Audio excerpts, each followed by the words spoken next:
Épp 100 éve az Est-újság mozgófilmes melléklettel kezdte gyarapítani profilját. 1918 őszétől a következő év tavaszáig minden héten a lapban megjelenő cikkekhez készítettek mozgóképes híranyagot. Ezt a sorozatot váltotta fel 19 tavaszán a Vörös Riport film, amely már a Tanácsköztársaság híradója volt, és amely annak bukásáig tartott. A híradók kameranegatívját és kópiáit a Tanácsköztársaság leverése után a rendőrség elkobozta és bűnjelként őrizte. Így maradt fenn hiánytalanul csaknem egy évnyi filmkrónika, amelyet most a Magyar Nemzeti Filmarchívum digitalizál, hogy legérdekesebb riportjai alapján hétről hétre megmutathassa, hogyan éltek a magyarok 100 évvel ezelőtt.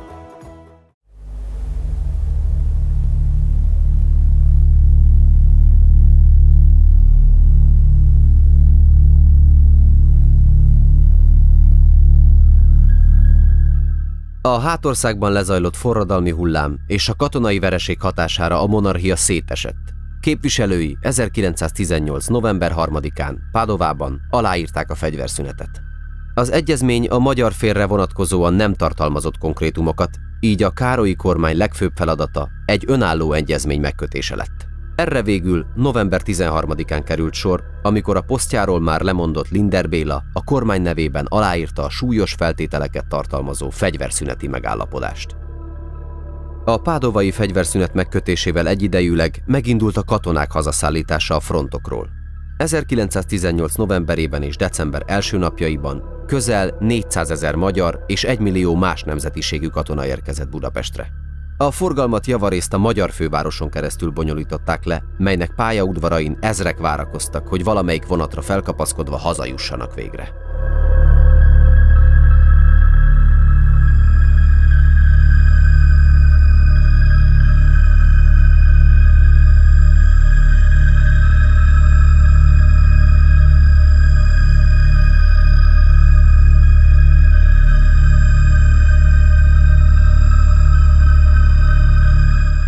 A határkérdések tisztázatlanságának következtében még a november 13-ai fegyverszünet megkötése előtt cseh csapatok törtek be az akkori magyar határon. Eleinte a rend helyreállításának ürügyén, majd azzal a nyilvánvaló szándékkal, hogy megszállják a felvidéket.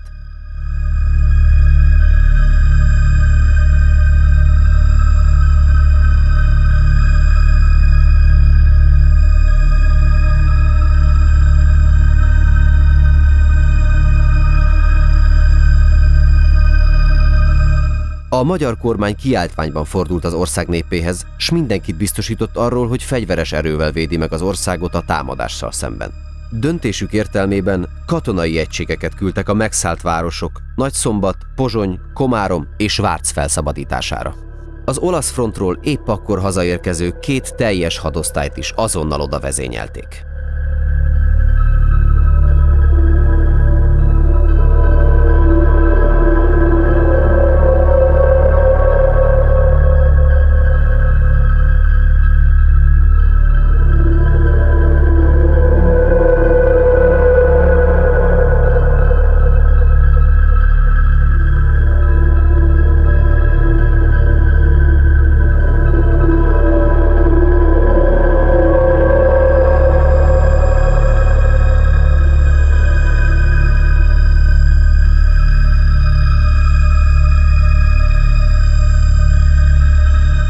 Milan Hodzsát, a későbbi csehszlovák miniszterelnököt, volt magyar országgyűlési képviselőt 1918. novemberében nevezték ki a cseh-szlovák kormány teljhatalmú budapesti követévé.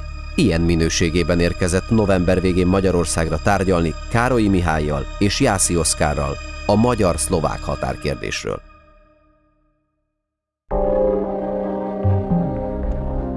A köztársaság kikiáltását az Est híradó stábján kívül a Sztár filmgyár, a Schwarzenberg és társa, valamint a Pesti Napló híradósai is rögzítették.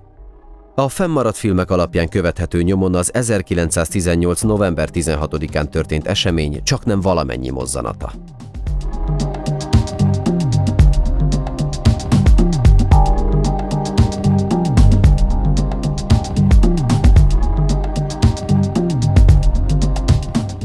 Az első magyar népköztársaság kikiáltására sok ezres tömeg előtt került sor az Országház előtti Kossuth téren. Az államforma elnevezésének nép előtagja a megkülönböztetés céljával jelent meg a korábbi úri Magyarországtól való elhatárolódást érzékeltetve. A rövid életű államforma a következő év március 21-éig a Tanácsköztársaság hatalomátvételéig állt fenn. 1918. november 16-án szombaton ünnepi díszbe öltöztették az egész fővárost. A házak zászlódíszben álltak, és a parlament előtti teret is nemzeti színű és vörös drapériákkal ékesítették. Az üzletek nem nyitottak ki aznap, a leeresztett redőnyökön és kirakatokon plakátok figyelmeztettek a nagy eseményre. Már reggel 9-kor kordont vont a népőrség mindenfelé a téren, szabad utat tartva fenn az országházba meghívott vendégeknek. A négyszög alakú kordont kötéllel vonták, amelyet a népőrök tartottak, őket pedig a rendőrsorfal védte. Parancsnokuk Ditz Károly főkapitány volt.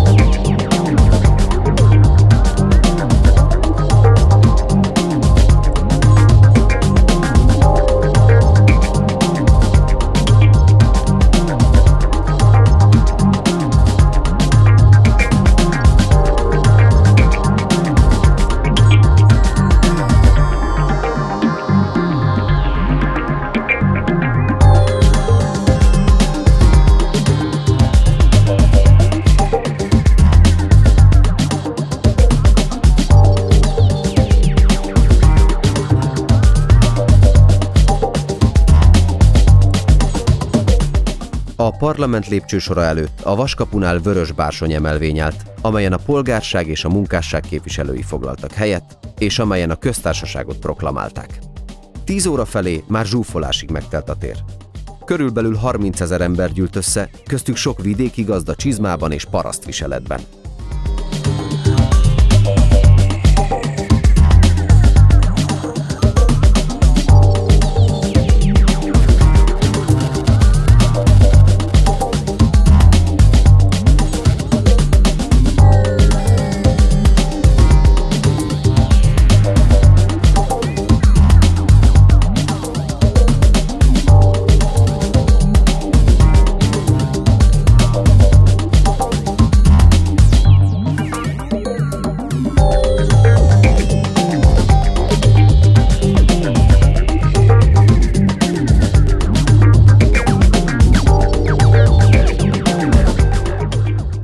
Felvonultak a szakszervezetek, de az október 31-én alakult diáktanács is képviseltette magát, kik zászlójukra Pajzs Göbel Jenő ismert forradalmi plakátját ragasztották.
Az országházban ez alatt a korábbi képviselőház feloszlatta magát, s ezzel egy időben a főrendi ház is berekeztette utolsó ülését. A képviselők átvonultak a kupolaterembe, a Nemzeti Tanács alkotmányozó nemzetgyűlésére. Ugyanekkor az Országház téren már 60 000-es tömeg szorongott. Az Alkotmány utcában egészen a Vilmos császár, a mai Balcsi-Zsilinszky útig álltak az emberek, de a Szabadság téren s a térre vezető utcákban is több ezren várták a nagy eseményt. Amikor a villamosforgalom megállt, a tömeg megrohanta a kocsikat, és azok tetején helyezkedett el, de még a gázlámpákon is fürtökben lógtak a kíváncsiskodók.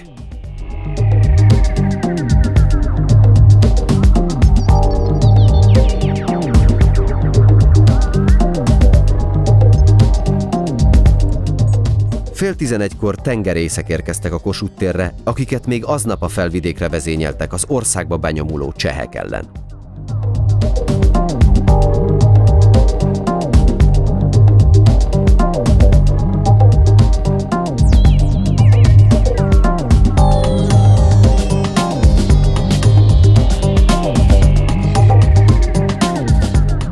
Ezután 2 tengerészkatona, egy öreg 48-as honvédet támogatott fel az emelvényre, aki elsírta magát, mondván, 60 év előtti szabadságküzdelmük beteljesülését látja az ünnepi aktusban.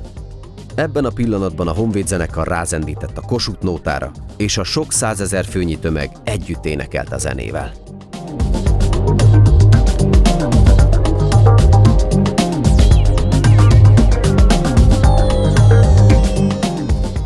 Alig fejeződött be a Kossuth nóta, a másik oldalon a postás zenekar a Marseille-t kezdte játszani, majd Radics Béla prímás vezetésével több cigányzenekar együttesen húzta a szózatot.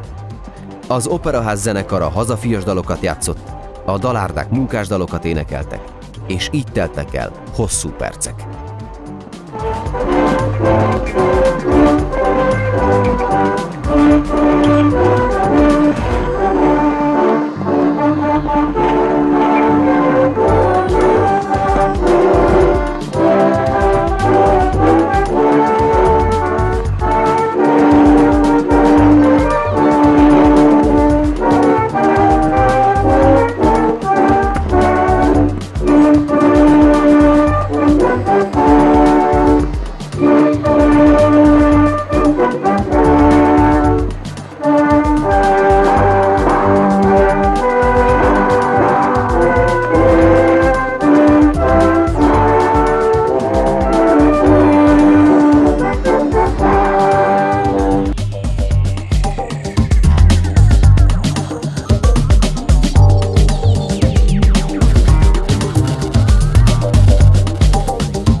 Bent a parlament kupola csarnokában ez alatt megkezdődött az ünnepi ülés.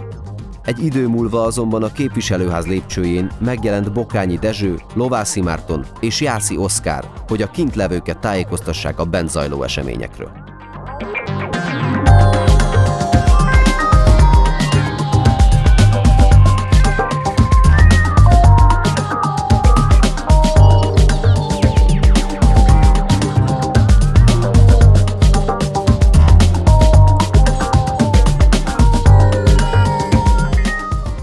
Bokányi hosszabb beszédet intézett a tömegekhez, melyben bejelentette a kupolateremben hozott határozatokat. Ezek Magyarország függetlenségéről, illetve a legsürgősebb néptörvényekről szóltak. Bent a képviselők ez alatt éppen arról döntöttek, hogy ezeket mielőbb meg kell alkotnia az új nemzetgyűlésnek, s a hatalom gyakorlásával megbízott Károlyi-féle népkormánynak.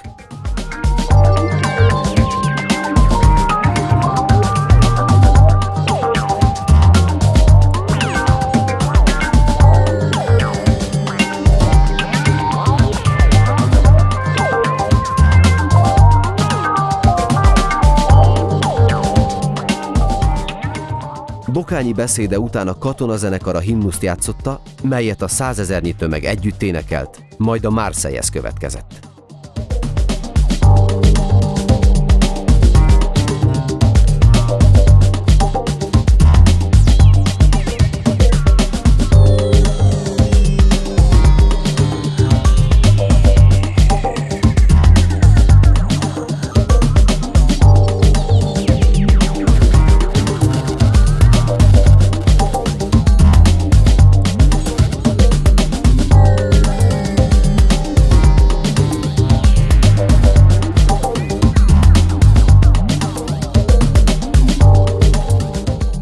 Ezután Jászi és Lovászi a képviselőház épületének egy-egy oroszlánja előtt mondott beszédet.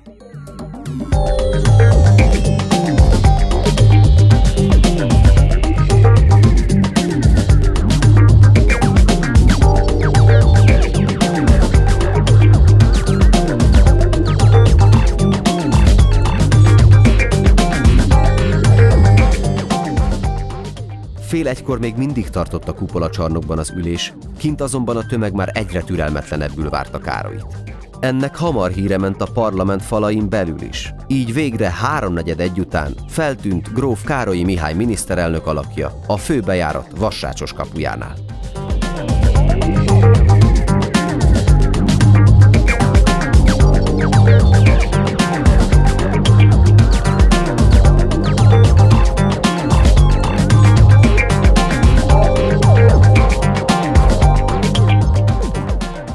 Harsány hangon jelentette be, hogy győzött a forradalom, és megalakult a Magyar Népköztársaság. Szavait viharos, percekig tartó éjjenzés fogadta. A tömegek kalaplengetve, kendőlobogtatással ünnepelték a régen várt szavakat.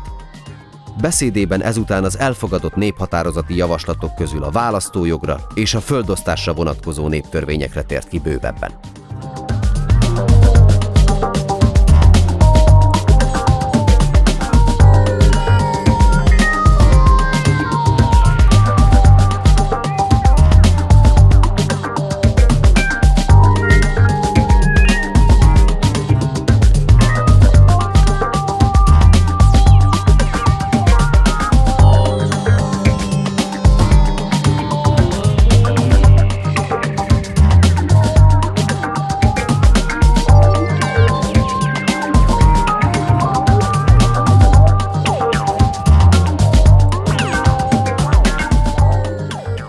A következő felszólaló Hok János, a Nemzeti Tanács elnöke volt, aki a szabadságról és a néphadalomról beszélt.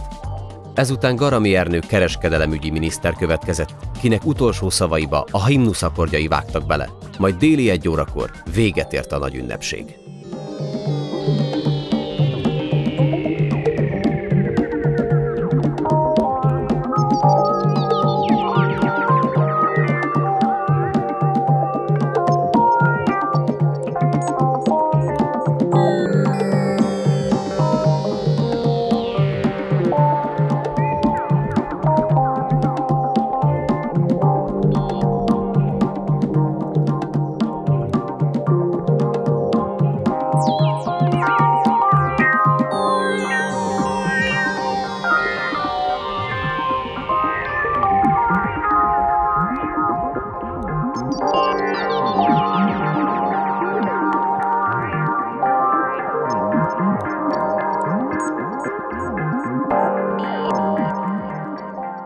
Károlyi a két kordon között elindult a térre, de a tömeg áttörte azt, és Károlyit a vállára emelte. Végigvitték az Alkotmány utcán, és a tömeg vállán tűnt el az örvénylő sokaságban.